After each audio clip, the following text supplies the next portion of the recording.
Hello everyone.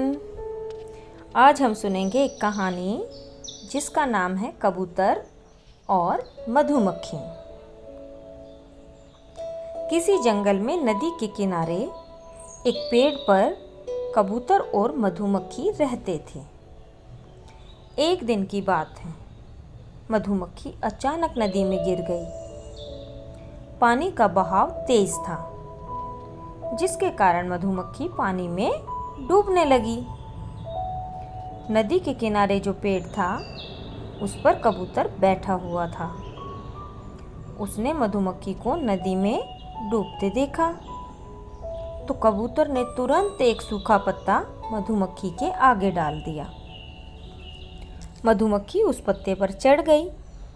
फिर कबूतर ने उस पत्ते को अपनी चोंच में दबाकर किनारे पर रख दिया। इस तरह मधुमक्खी की जान बच गई। कुछ दिन बीते।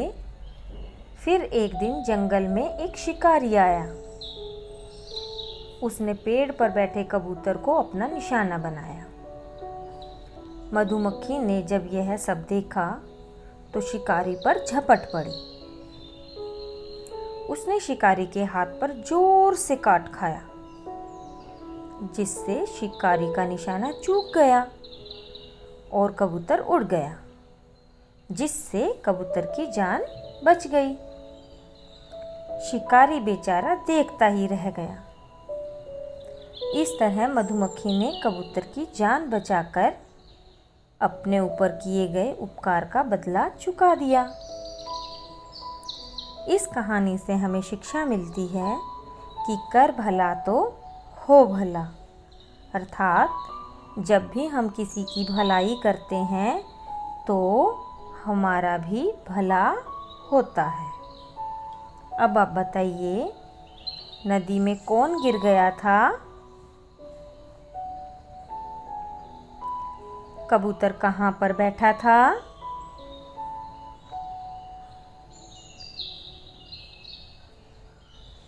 कबूतर ने मधुमक्खी के सामने क्या डाला?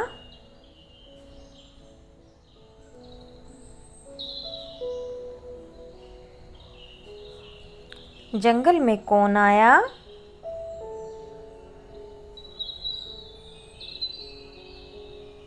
शिकारी ने किसे अपना निशाना बनाया?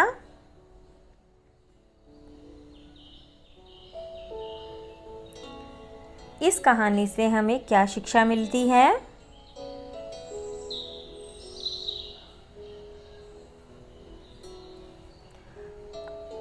आपको कहानी अच्छी लगी तो इसे लाइक करना, ज़्यादा से ज़्यादा शेयर करना, और चैनल को सब्सक्राइब नहीं किया है तो चैनल को सब्सक्राइब करना। Bye bye.